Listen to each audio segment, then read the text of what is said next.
Welcome back to my YouTube channel. Make sure to like and subscribe to the channel for more interesting stories like these. Now, let's get into today's story video. Wife wants us to move to her hometown to be closer to her AP. May 28th.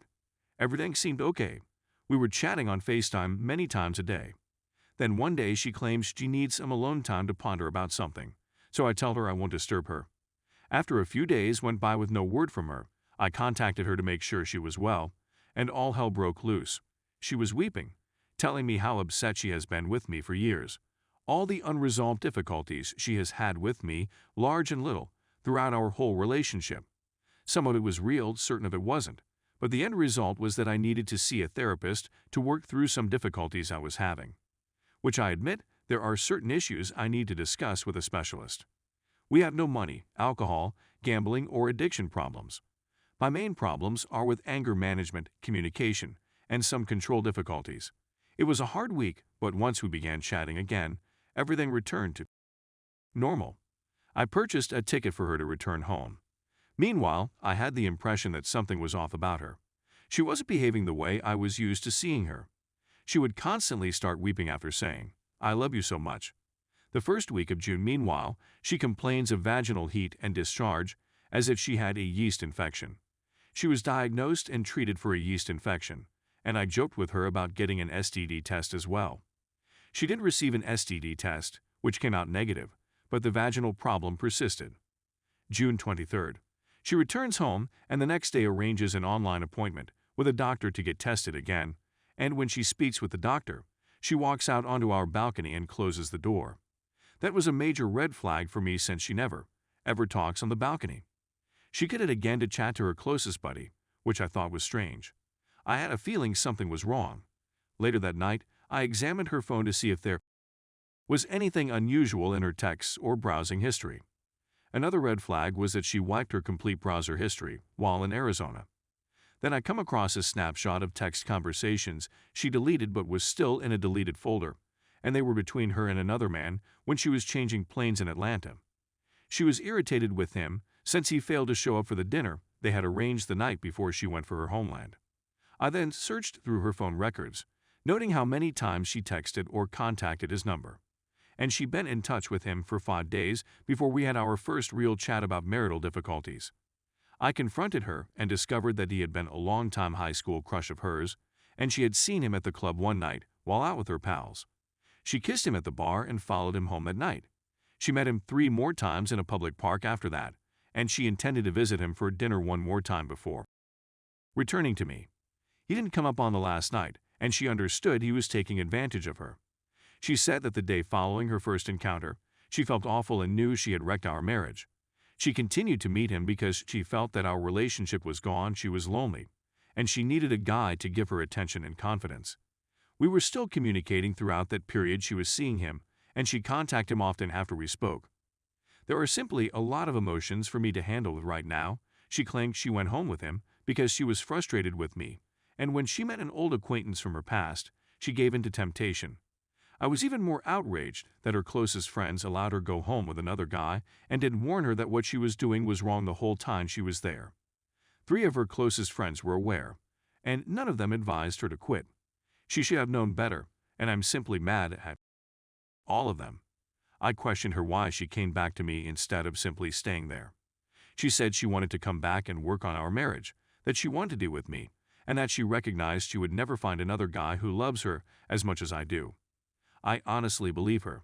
I think her encounter with this guy shattered her. I've been the only guy she's ever been with, so I understand a human urge to try something new when the opportunity arises, but a marriage promise needs to mean something.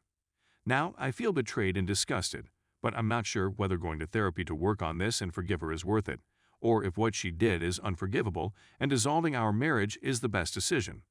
It's difficult to know what to do since there are so many things society, religion, and culture teach us about marriage, yet life is hard, and being an adult is especially difficult.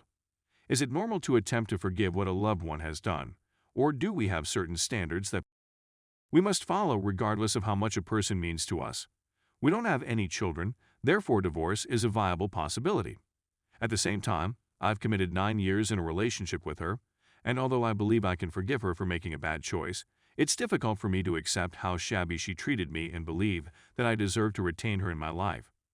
How am I meant to know whether she's telling the truth when she claims she despises herself and wants to be with me? I've contacted a therapist for me as well as our marital counselor.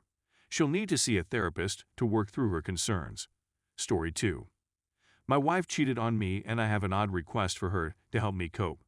So to give you some context, the wife and I were having some difficulties because she suspected I had stolen money from a business partner and lied to her about it.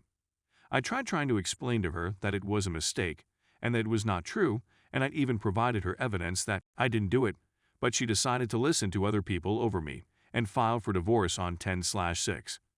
She began chatting to a man after she filed for divorce, by happenstance, not on purpose, and she never cheated on me before the divorce. I know this for a fact. Over the following several months, I fought to establish my innocence, and I sent all of my paperwork to her attorney so that they could provide her with a third-party view. During this time, she became closer to this person, and on 11/21, she lied to me about where she was going and when to have with him.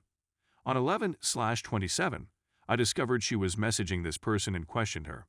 She told me that nothing had transpired. At the same time, her lawyer finally returned and declared, "Yep, your spouse is innocent, clear as day." On 11/28, I discovered via my own investigation that she had with him, and I spent the following week working out how to approach her. We agreed to call off the divorce on December 3rd, despite the fact that I knew she cheated and she had no idea I knew.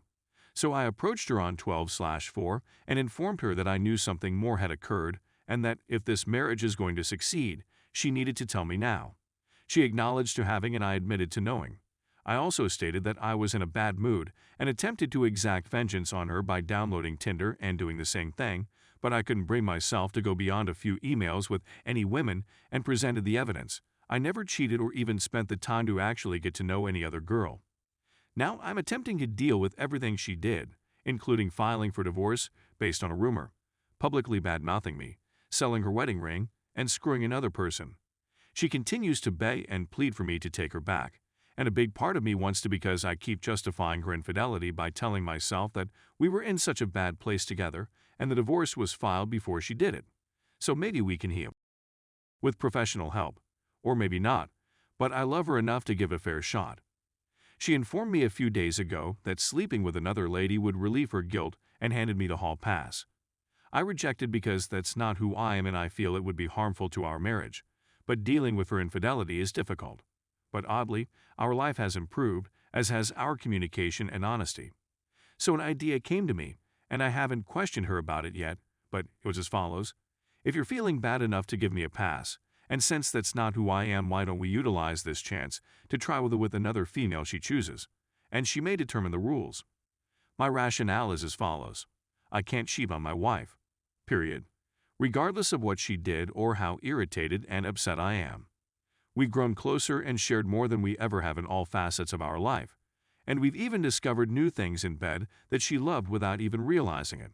If sharing me with another woman relieves her guilt and allows us to go ahead, then having and sharing the experience with my wife would be the healthiest way to go. We'd both be able to go ahead knowing that each of us had our time on the other side of the fence.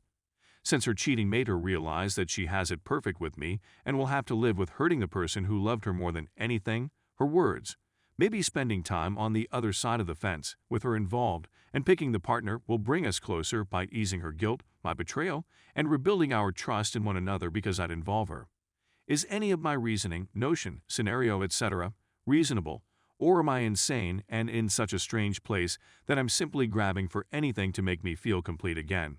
I'm at a loss on what to do. Please assist.